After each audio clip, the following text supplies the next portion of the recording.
All right, Shalom. First and foremost, I want to give all praise, glory, and honor to Yahweh, Bahashem, Yahweh Shai, Bahashem Harakakadash. Double honor to all the elders and apostles of GMS that taught me this truth. Peace and shalom to my fellow Akim that are pushing this truth with honesty and sincerity. Shalom. And this is the brother Shaw coming back at you with another lesson. Lord willing, this is edifying. So I've seen a few brothers do a response to the Isaiah 14 chapter, how vocab has said that that's already happened. And we're just going to debunk that with a few scriptures, man, because when you read Isaiah 14, actually, when you started Isaiah 13,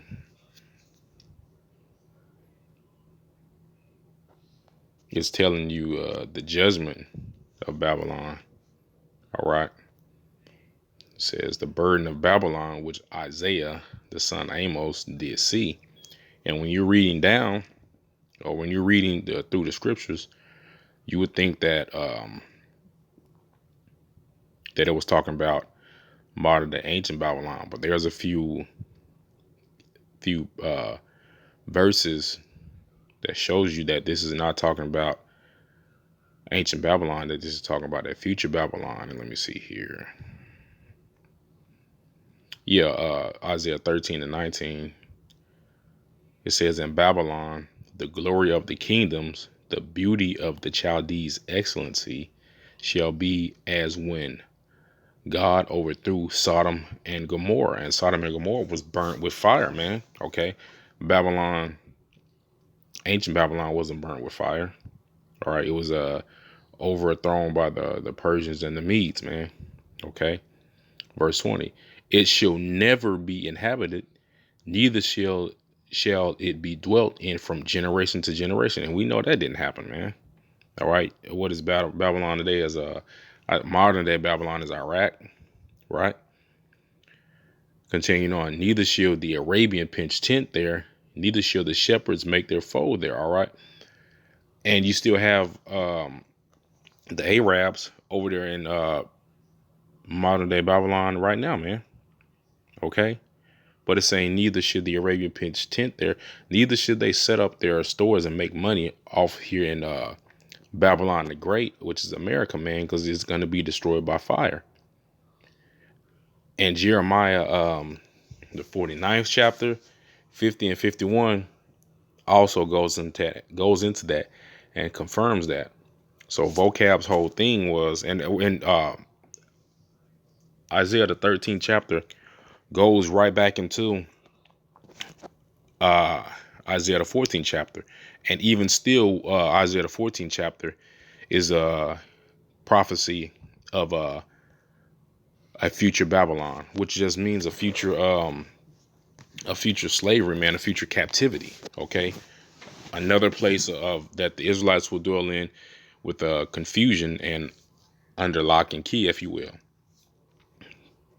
So this is Isaiah 14. It says, for the Lord Yahweh will have mercy on Jacob and yet will choose Israel, okay, and set them in their own land, and the strangers shall be joined with them, and they shall cleave to the house of Jacob.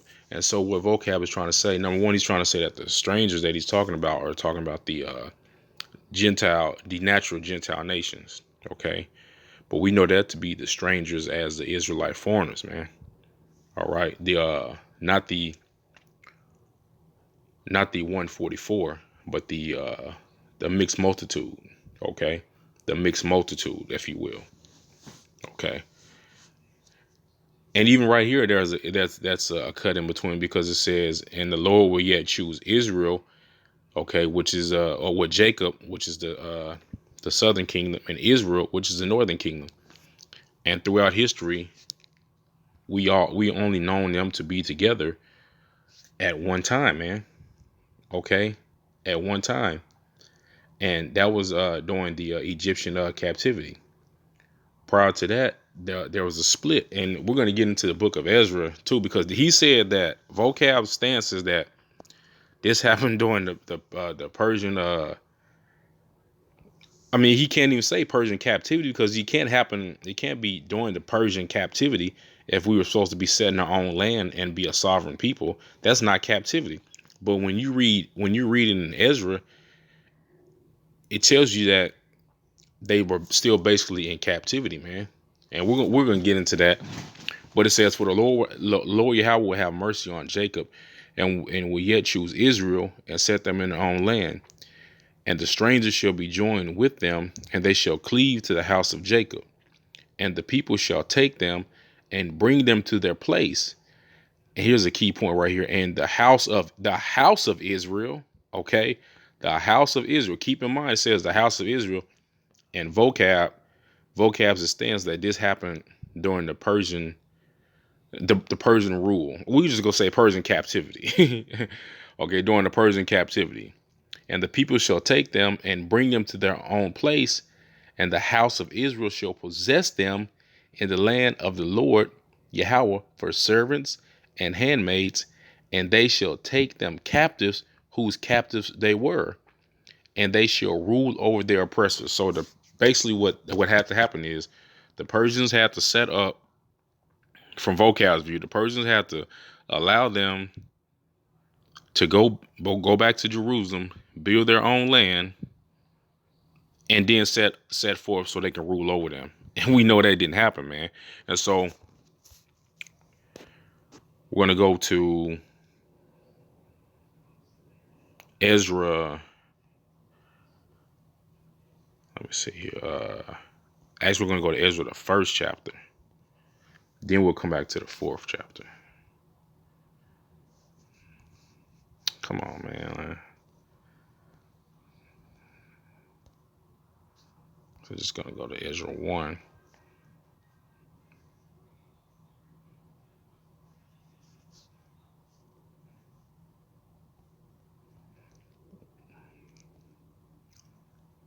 All right.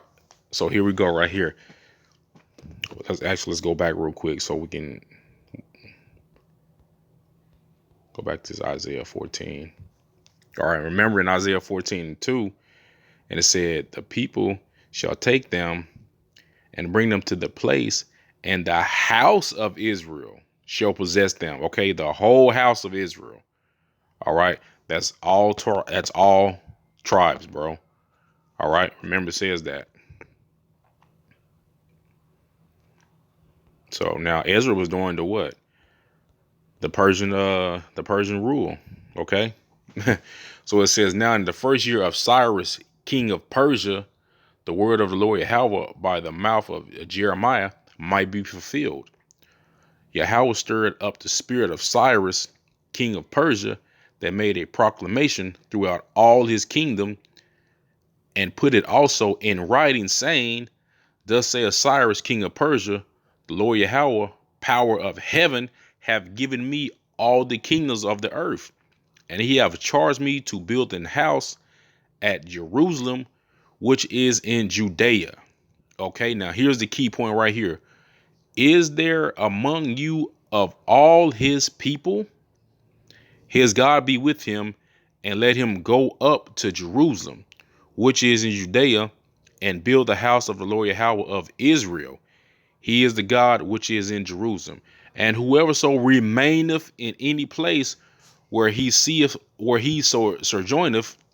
let the man of his place help him with silver and with gold and with goods and with beasts, and besides the free will offering for the house of God that is in Jerusalem." Here's the key point right here. "Then rose up the chief of the fathers of Judah and Benjamin, and the priests and the Levites, with all them whose spirit Yahweh had raised up to go up to build the house of the Lord, which is in Jerusalem."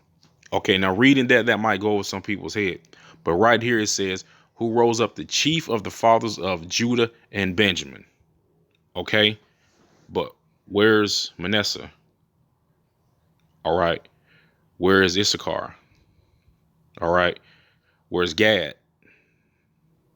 Right, where are the other tribes at, man? Where's Reuben? All right, where's Ephraim? Where were those tribes at this time? All right, because being that this had happened, from Vocab's point of view, he's saying that Isaiah 14 was during the Persian captivity, all right, or during the Persian rule, because he can't say captivity, all right, and then say that Israel was a sovereign people. That doesn't make sense. You can't be sovereign in captivity, okay? And the people shall take them and bring them to their place, and then the house of Israel, the whole house, bro, the whole house of Israel, shall possess them in the land for servants and handmaids. We know that didn't happen. Now we can go to Ezra 4. Okay. Salaki, y'all. I should have just put in different ones, but it's all good. Now we can go to Ezra 4.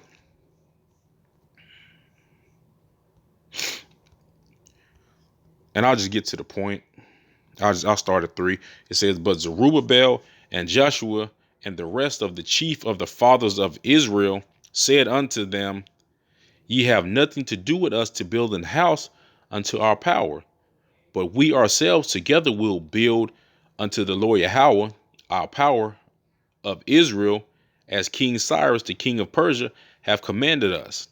Then the people of the land weakened the hands of the people of Judah, okay, and troubled them in building. So how Israel's going to be sovereign and oppressing the Edomites, if you will, okay, but they're being weakened by their adversaries?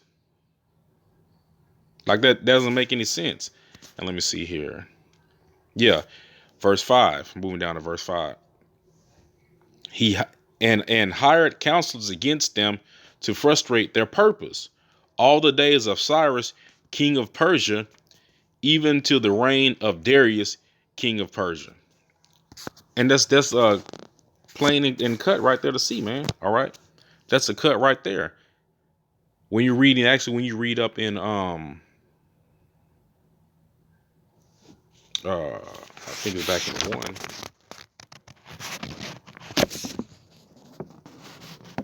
You're back over when you're reading, it tells you that the adversaries of Judah hired governors and chancellors to come up against them, man. But they're supposed to be a sovereign people. So Vocab is saying that they ruled over the Edomites and the other nations of people, but they were still in captivity, man. They still were in captivity. They still were subjects under Darius and Cyrus, man. All right, and then after that, they went into the Greek captivity. But the thing is with Vocab, what he's doing is, man, he's trying to avoid judgment of who he is, man. All right, and we believe the elders always say we believe that he is of the seed of Amalek, man. Okay, because he's been going up against the word of the Lord Yahweh Shem Yahushua for years, man, going from camp to camp to camp, siding with Sinetta, finding any damn nigga that's against the scriptures or against the Hebrew Israelites to come against us, man, and make a fool out of. Our people are willing to make a fool out of themselves just because we're preaching the word of the Lord Yahweh Shem Yahushua, man, and their eyes are not open, or their ears are not open, you know. And Vocab's trying to run from his judgment as being an Edomite, and he can't. The judgment's set. So I wonder did when numbers happen. Numbers, what is it? Numbers, let me see if I can pull it up real quick. This is craziness. I think it's the numbers to 17. No, 23. Yeah, numbers 23. I wonder when numbers actually 24. Salakia. Numbers 24 happened. All right. I started at 24 and 17. I shall see him, but not now. I shall behold him, but not nigh. There shall come out a star out of Jacob, and a scepter shall rise out of Israel, and he shall smite the corners of Moab and destroy all the children of Seth. And Edom shall be a possession, Seir also shall be a possession, for his enemies and Israel should do valiantly. Out of Jacob shall come he that shall have dominion and shall destroy him that remaineth of the city. And when he looked on Amalek, he took up his parable and said, Amalek was the first of the nations, but his latter end he shall be that he perish forever. So Amalek is still around. I mean, most people might try to wiggle and say, "Oh, that was around King David, whatever." But King David didn't obliterate the Amalekites. He had them under subject, but he didn't obliterate them. He couldn't have, because Vocab is claiming that Cyrus, that the Edomites were done away with during the Persian captivity. Okay, but this is Job 34:29, because like we say, the ultimate thing is he's trying to run away from his judgment, and he can't get away from it, man. All right, especially if he's an Edomite. Okay, we know who they are, bro. All right, the scriptures make it crystal clear who Esau Edom is, man. All right, this is Job 34:29. When he give quietness, who then can make trouble? And when he hideth his face, who then can behold him? Whether it be done against a nation or against a man only. And that's beautiful, man, because this is true. When he hideth his face, who can behold him? And we in the Lord Yahweh Shem Yahushai hid his face from us for years, man. And now his face is shining on us, and his word is raining down on us, and we know who we are. We know who our enemies, our adversaries are, and we're prophesying about that, man. And that's making everybody uncomfortable. Okay, the gospel that's supposed to be preached around the four corners of the earth, it's out, man. And the more and more we chant and sing this new song, the more and more the daughter of Babylon is falling, man. Okay, so let's get back into Isaiah 14. Let's see here. Let's go down to verse 21, one of my favorites. It says, prepare slaughter for his children, for the iniquity of their fathers, that they do not rise, nor possess the land, nor fill the face of the world with cities. For lo, I will rise up against them, saith Lord Yahweh of hosts, and cut off from Babylon the name and remnant, and the son and the nephew, saith the Lord Yahweh. That's clear, man. That did not happen to ancient Babylon. Jeremiah, Isaiah, and Habakkuk all seen the same vision, man, of utter destruction, man.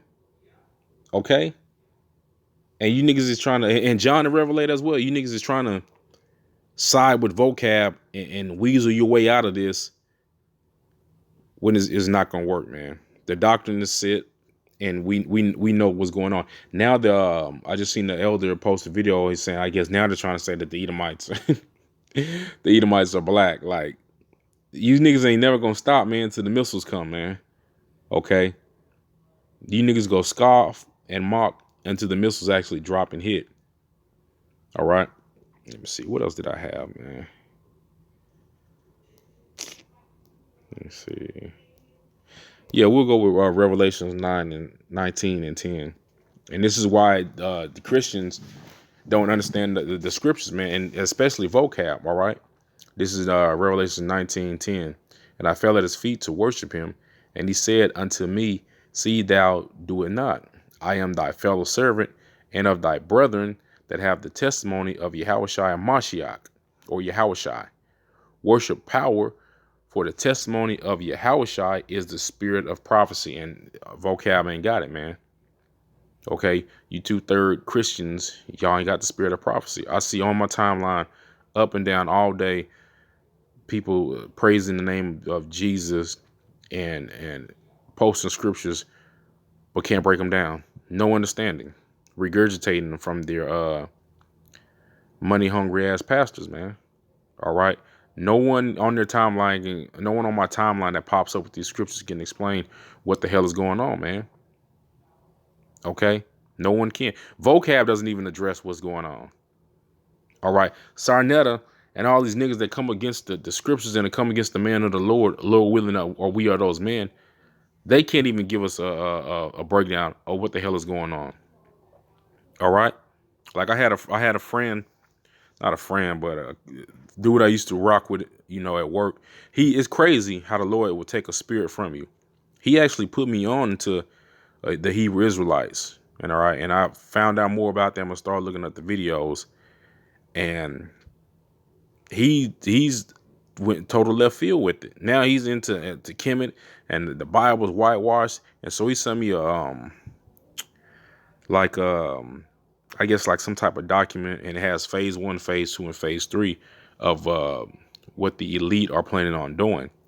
And the third phase was like come out with a man-made pandemic. We still got to use code words. Come out with a man-made pandemic and attack those who don't want to dance with Vanessa. And I'm like, bro, we've been saying that for years. I'm like, we've been saying that for years. He's like, yeah, man, this last phase is gonna be scary. And I'm like, bro, you in the world, you're scared. All right. The man of the Lord, we're not afraid. We knew this was happening. Then he's like, oh man, that has nothing to do with religion and what in your beliefs. So I'm like, man, it has everything to do with the scriptures, man. Because we've been telling you, I've been telling you this for the last years, and now you're scared and your judgment is coming.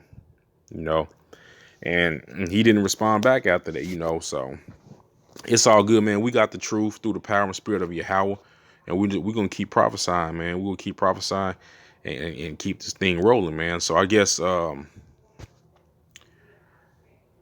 Isaiah 63, if we can get a timeline on when this happened, vocab, this is Isaiah 63. Who is this that cometh from Edom with dyed garments from Bozrah? This that is glorious in his apparel, traveling in the greatness of his strength. I that speak in righteousness, mighty to save. What for art thou red in thine apparel, and thy garments like him that treadeth in the wine fat? Verse 3, I have trodden the winepress alone, and the people there was none with me. For I will tread them in my anger, and trample them in my fury, and their blood shall be sprinkled upon my garments, and I will stain all my raiment. For the day of vengeance is mine, is in my heart, and the year of my redeemed is come. And who's the redeemed? The Lord's chosen, man. Okay. So when did Isaiah 63 happen then, man? I guess that was like during the damn, I guess it was during the damn, Persian captivity as well too, huh? So it's a mess, man. But like, it's easy just to go in and, debunk this shit, man. What he was saying. Again, he's trying to hide from judgment, man. And the Lord Yahweh Shema Shai is not going to allow it, man. The Lord requires which is past, man. And the past of the Edomites has been nothing but rape, robbery, and murder, man. Okay.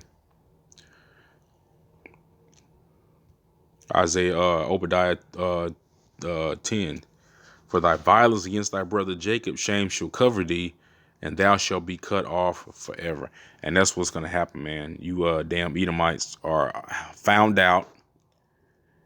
You are afraid. You're hoping and trying to find anything that any of these Israelite groups can do that is not real, man. But your judgment is coming, man. All right. So hopefully this lesson was edifying. I want to give all praise and glory and honor to Yahweh, Ba'ashem, Yahweh Shai, Shalom.